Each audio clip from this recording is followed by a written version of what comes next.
Ladies and gentlemen, are you ready? Are you really ready? Because I have a fascinating story for you and I would like to share that in each and every respect. And I'm going to entertain you the next half an hour with a big part of my research. I'm a scientivist, so that means that I'm actually studying transformative change, but I'm also promoting it, trying to do all I can to, let's say, realize a more sustainable society. This is one of my most famous quotes. I've been saying this for more than a decade already. In the beginning, not many people recognized it, but now more and more people start to recognize it.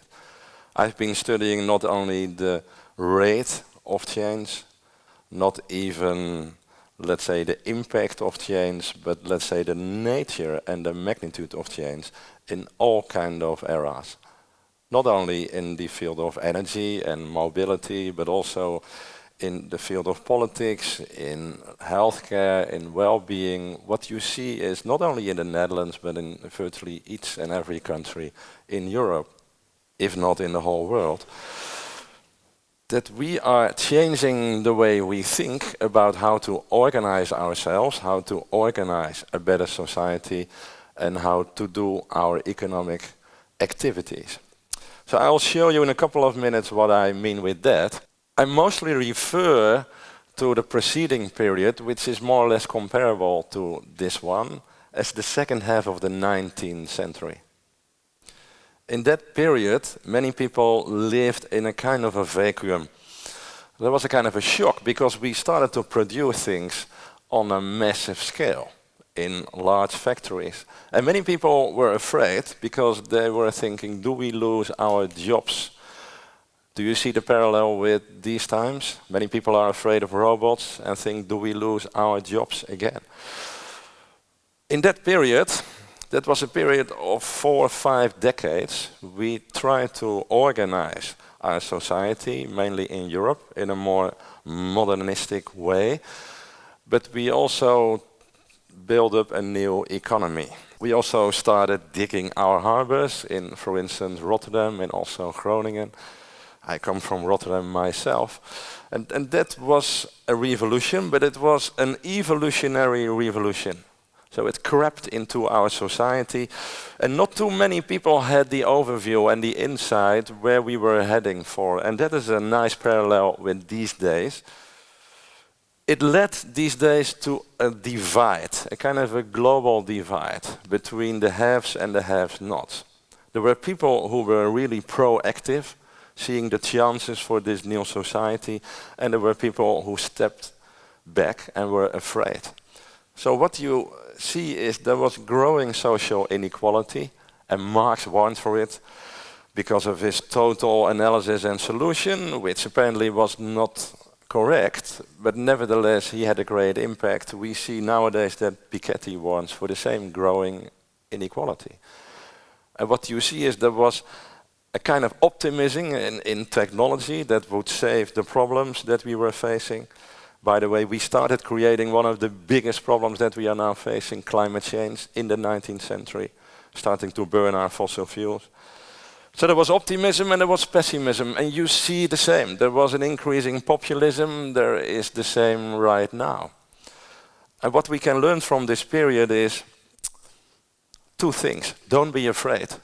If you are afraid, you probably become a victim. Secondly, try to become as proactive as possible. Then you have a chance to survive. Of course, there are differences. If you look at the magnitude, the scope, the impact, let's say typical problems like climate change, well, they started in the 19th century. But nevertheless, good lessons to be learned from that period. I'll take a parallel from the 19th century to now. I see 3 transformative patterns. I see a new basis for our economy, a new basis for our society, and there is a kind of new power emerging. Namely, those citizens who are able to organize themselves in a highly innovative and modern way, like in the 19th century, when nobility was largely replaced by the bourgeoisie. We are heading for a kind of society, of course we cannot describe that in an accurate way, but I call it Society 3.0, because I don't have a better name. But what I do know is there are underlying transformative patterns that I would like to share with you. And one of the underlying transformative patterns is the way we have organized ourselves has functioned quite well for 100, 150 years, but was mainly centralized, top-down, centrally steered. Still, many of us, if I look at companies and organizations, they are still organized in that classical top-down vertical way. I sometimes say we don't use a mobile telephone of 10 years old, but we have organizations that use a model of 100 years old. And we are in between. And my children, they are 20 and 23, they live in a completely different society. They want to act in a pragmatic way. They want to go through all the networks they are functioning in a bottom-up, decentralized, horizontal manner. And my mother of 80 years still lives in that vertical, centralized, top-down society. And you are the lucky ones, because you are living in between those eras. And that means we cannot go back to the past. And we cannot jump into the future because there's a lot of inertia in our society. But you might tell to your children or grandchildren, I was part of a revolution. I was part of an evolutionary revolution. And I have been able to build up that new economy and society. So let's celebrate that. But in that tipping point period we are in, many people get stuck, and it's difficult because we need to say goodbye to the past, like fossil fuels. Come back to that in a minute, and we need to embrace the new structures and new themes. So what you see is a transition from centralized to decentralized, top-down, bottom-up, vertical, horizontal. Let's say a more rigid form of organization to a more fluid form of organization. The government not any longer directing, but more facilitating. This requires time, ladies and gentlemen, time. This requires decades, and that is the evolutionary pattern behind it. But what you see is that everything that we have been building up in terms of our systems, whether I talk about education or healthcare or our pension system or the labor market or financial system, is receptive to disruption. Because all these systems are still organized in a top-down, centralized manner. Even our energy system. So we need to transform that in a more modern way, like we did in the 19th century. And the basic underlying transformative pattern is that it's going to be digitalized and personalized. Everything that I sketch here is based on collective arrangements for, let's say, the average people. And that is going to transform into a fully personalized, digitalized system where humans, again, are central. But I told you, the tipping point is characterized by chaos. I love chaos because I used to be a mathematician and a complex systems thinker. And chaos means we need to embrace the new and say goodbye to the old. But many people don't like chaos because they have the feeling that they are losing the grip. And that's exactly what's going on in Europe. All people have the feeling that they do not have the grip any longer, but it's even worse, that politics and politicians also lose their grip. And they are right. I'll explain why. So, business companies are suffering, politics is suffering, many people are afraid, they don't trust politics and, let's say, each other no more. So what you see is chaos. And I hope that you will be celebrating the chaos today and tomorrow. Because the fact that we are living in a period of chaos marks the distinction between the old and the new era. And that means we need time to break down the existing orders and structures, and we need time to build up the new ones. And there are not many generations, ladies and gentlemen, that have the ability and the chance to do that. There are different responses to chaos. One is fear. I see that all over. Another one is protest. Another one is action. I will give some examples of the latter two. I was here in the Maagdenhuis in Amsterdam, and I was speaking to the students opposing to, let's say, the efficient education system. And I'm sympathetic to that, because the education system that we have built up is fully organized along, let's say, the measures of efficiency, money, quantities. And we need to go back to the past in a highly modern, innovative way, in the sense that the teacher is central and the student, and not the bureaucratic organizations any longer. So I told them, mostly, if you look in history and you look back, students' protest form the forebode of a bigger revolution. They did not recognize that. But look at this. There's a lot of angriness here, there's a lot of fear here, there's a lot of opposition in Groningen against the gas regime, the fossil fuel regime. And I'm trying to stimulate that where I can, because these people are right. You know, 50 years of exploiting fossil fuels, in particular gas, and these people became the victim. Another response is action. Throughout the whole world and also in the Netherlands, you see many sit-in initiatives. These people say, if the government is not organizing it any longer in an adequate way for us, we are going to do it ourselves. That's the do-it-ourselves society. And what you see is in the Netherlands only, there are more than 500 local energy initiatives, many in the form of cooperations. You see the same in many other fields. So we are measuring those. But what you see is here in each and every sector, there are people here. The dark upper line shows the explosion of citizen initiatives. And these are only the formal ones. The informal ones are 10 times higher. It goes about finance, it goes about energy, it goes about food, it goes about everything you can imagine. So there are about 1 million people in the Netherlands trying to organize themselves. And this is a new structure in society.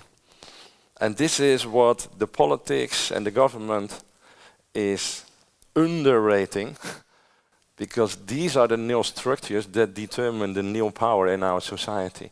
So I call that the disruptive citizen. Disruption is mostly used in terms of innovation and technology, but it can also be framed in societal terms. So there are more and more disruptive citizens. We are not any longer the same citizens as in the 19th century. We are higher educated, we are better organized, we have the technical equipment to support us. And that disruptive citizen is co-arranging its own living environment. That's part one. That's the most boring part of my story. It's going to be more fascinating if I dive into the new economy. That's also disruptive. Then I show you what that means for communication.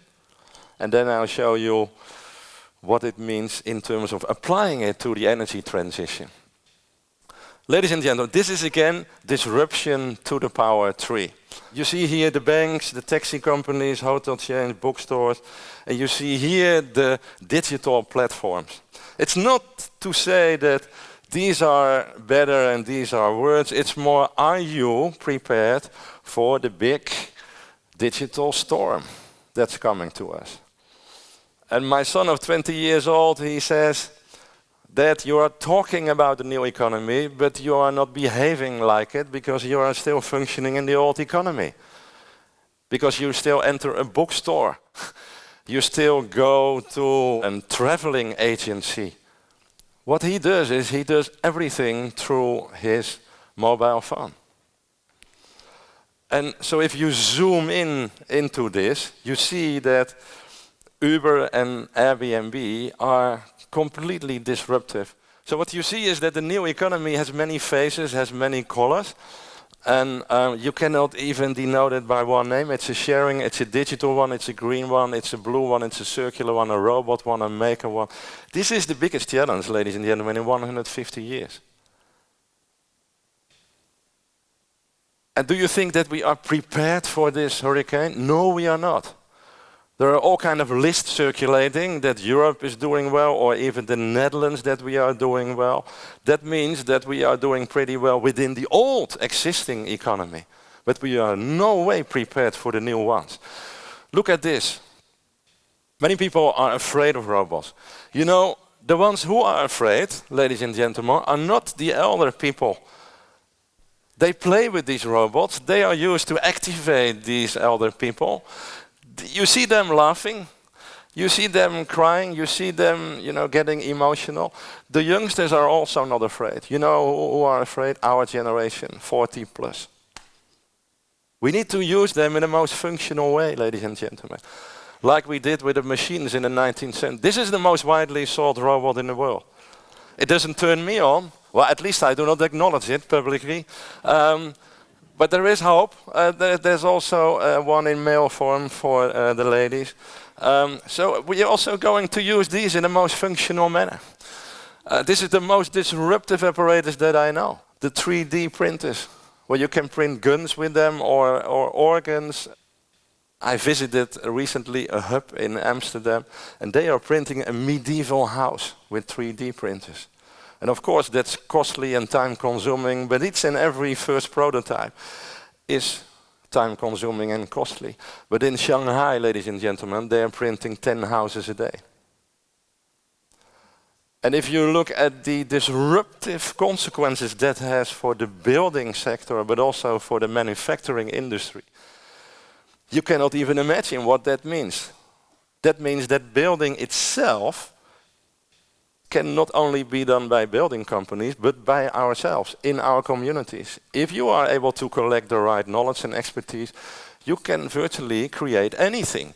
Who is making things and how we are making things is fundamentally changing.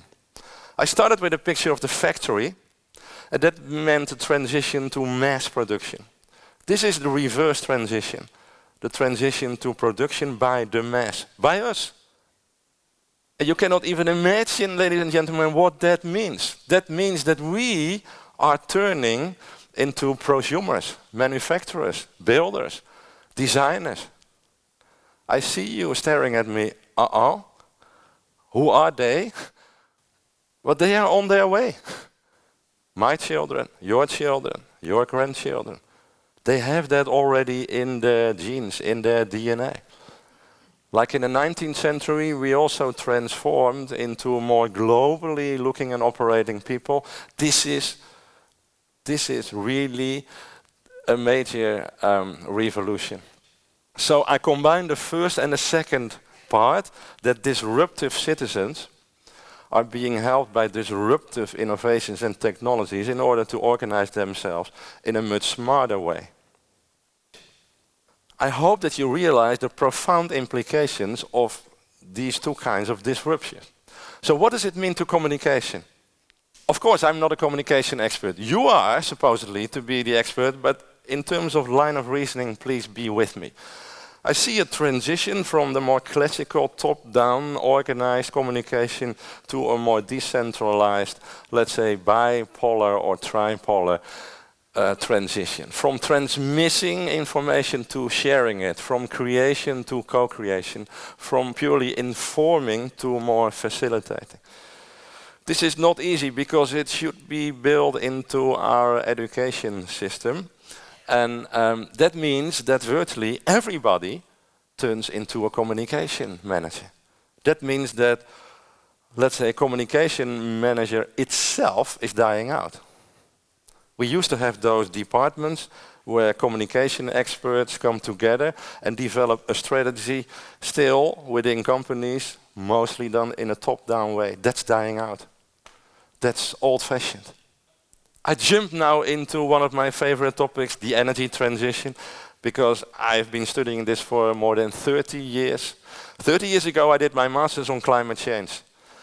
And 26 years ago, I did my PhD on climate change. I developed a computer simulation model that tried to forecast climate projections in terms of temperature and sea level rise.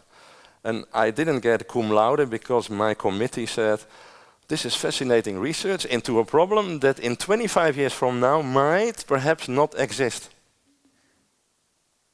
25 years ago. So I made a bet on a bottle of whiskey and of course, I won it.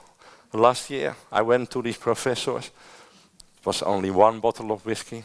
But we are talking about changing times. We had a real new landmark, the Paris Accord. I was also there, and it was a kind of an emotional moment for many of us. To get 190 countries on one and the same line is a major diplomatic achievement. From that on, we can divide the world into two parts. Let's say the elephants, the fossil fuels, and the emerging renewable ones. So the world has chosen for renewable energy. And to already prelude on the discussion, gas is fossil fuel. And gas is even more damaging than we thought before. So don't let you be told that we need more gas and that is relatively clean. No. It's definitely not. The world has adapted a new clean economy. The world has formulated sharp climate goals. And now it's up to us to make that happen and implement it. So we see a global divide. The old ones and the new ones. From fossil fuels to renewables, from carbon to biomass-based, from linear to circular. This is going on, and it's going on more rapidly than you might suppose. I'm going to show that. And there's a fossil fuel breakdown. And I've predicted that more or less. And people think that I enjoy it. I do not really enjoy it, because it will hurt you severely, also in Groningen. But I have signaled it, and it's not too difficult for me to see what is going to happen the next 10, 20 years. We have warned for decades, let's say, against fossil fuels and the implications for climate change. But the funny thing is that the biggest driving mechanism are the financial markets now. The financial markets see fossil fuels as a major investment risk. And that helps enormously to change the agenda, because it's a real power battle that's going on. So we are here in between. You see that, the tipping point era. And what you see, a transition, ladies and gentlemen, is a change in the way we think, in the way we are organized, and the way we do things in practice. And they are deeply embedded into each other, so structure, culture, practices, and that requires decades. We have reached the tipping point in that global energy transition. What does it mean? Chaos, conflicts, battlefield. I show you some examples of each of the three. Tipping point indicators. There's a whole list. I'll give you some indications. Coal-fired plants are phased out worldwide. China only was planned to build 1,000 more coal-fired plants. They've skipped now 700, and perhaps the last 300 also. There's a decoupling of economic growth and CO2 emissions since 2 years globally. That's unique. This is the oil price. It's very topical now because you've read about, let's say, a pact of the OPEC countries, and immediately there was a slight jump in the oil price. Now it's about $48 per barrel. It won't help. There used to be a time that it could be steered by OPEC. OPEC now produces less than 1/3 of the global oil. It won't help. It's going down. It will go up perhaps in the future, but what we really know is that it will be fluctuating the next 10, 15, 20 years. It's very volatile, very unstable. The Dow Jones US Coal Index. Wow, that's funny, isn't it? It's more or less disappeared. This is the end of an industry. What you see here is, this is fascinating. This is the newly installed capacity of energy. And what you see is, from the very first time in 2013, there was more renewable energy produced than fossil fuels. And you see this goes down and this goes up. So it's not a matter of who will win, ladies and gentlemen. Definitely not. That's already decided. The point is more, how long will it take? Because we have only 20 more years to do something on climate change. 20 more years. And I recently visited one of the most famous climate institutes in the world, in Potsdam. And let's say these scholars are deeply, deeply concerned about what is going on. You know why? There are things going on in the polar regions that we cannot account for. Their models are definitely wrong. It goes much faster than we thought 10, 20, 30 years ago. What is going on in Greenland? What is going on in the Antarctic? I was there last year in the Antarctic. I couldn't sleep. There are things going on that we do not really understand. Do you know what will happen if the Greenland ice cap will be melting? That will lead to a sea level rise of about 7, 8 meters high. Do you know what will happen if the Antarctic ice sheet will melt down? That means 70, 80, 90 meters. Of course that costs time. But this is beyond our imagination, ladies and gentlemen. There are ongoing conflicts more and more around energy. Whether it is Ukraine versus Russia, China versus Europe, America versus China, Germany and other European countries, energy and also resources in general become part of conflicts. Obama has said it in his last State of the Union. Look at this. The country that will dominate the clean tech economy will be the country that will dominate the world economy. And America needs to be that country. No way. No way. You know what's going on? China is overhauling the US to the left and the right. What is going on is that the coal use in China is spectacularly dropping. Well, you see that here. But look at this. In terms of wind and solar, the biggest wind producer in the world is already China. Solar production, it's the biggest after Germany. And this grows by 10, 20% per year. The big energy companies, ladies and gentlemen, are suffering all over the world. 3 out of 5 energy companies will die out in this period. I gave a lecture last year and there were the big European energy companies there. There were Vattenfall and E.ON and RWE. After my talk, they approached me and said, Jan, great story. We are so happy that we are 2 of the 5 companies that will survive. I say, really, why do you think that? Well, we cannot imagine that we won't be there. That's not a valid argument. I visited with 20 professors these big energy companies 6 years ago. Each company, I was guided by 5 professors of name and fame in the Netherlands.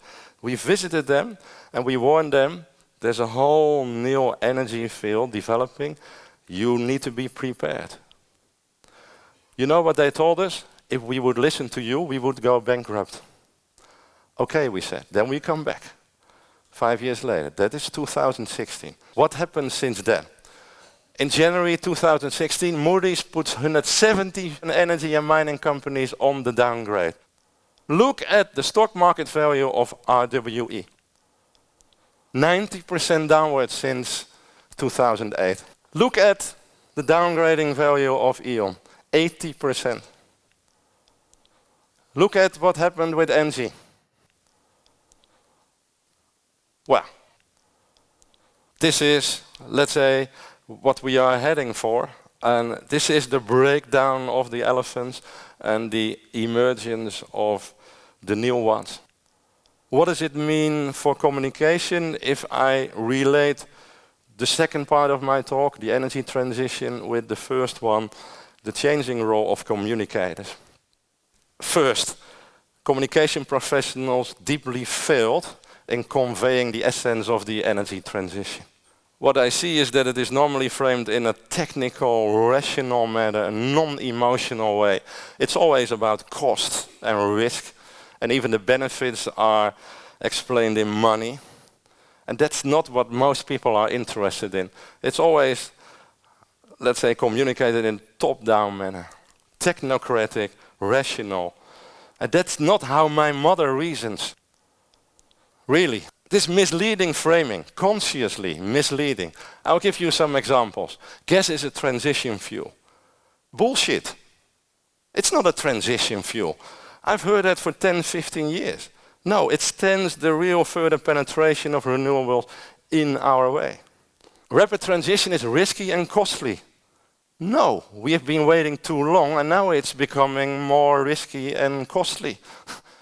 We need to invest every year $10 billion in the Netherlands in the new energy infrastructure. 10 billion a year, because we waited too long. We need fossil fuels for the next 15 years. It's bullshit. There are people saying that because of their vested interest. And you believe that. At least some of you. No. We can solve this in 20 years. The biggest barrier, ladies and gentlemen, is between our ears. You are being told that it is impossible. You know who is saying that? The CEO of Shell. Yeah, perhaps if I would be CEO of Shell, I would say the same. No, I don't think so. But the point is, if we look at the changes, if we really want to convey the core message, we need to go deeply more into the emotion of ordinary people. It's all about experience. It's about social values. That is an entirely different way of communication. And for instance, we spend a lot of time on making houses energy neutral, and each time the discussion is on the technology. These people don't care at all. They are not even interested in the money advantages. You know what they like most? Their houses become more comfortable. And it is more, let's say, pleasant to live there. It increases their quality of life. So you develop more happy people. That is the essence. After this long talk, I will not leave you without giving this message, that you don't say, well, it's a great story, but that's typically Dutch, also. I see some problems. Everybody said it was impossible until somebody stepped by who didn't know that, and that was me today. Thank you very much.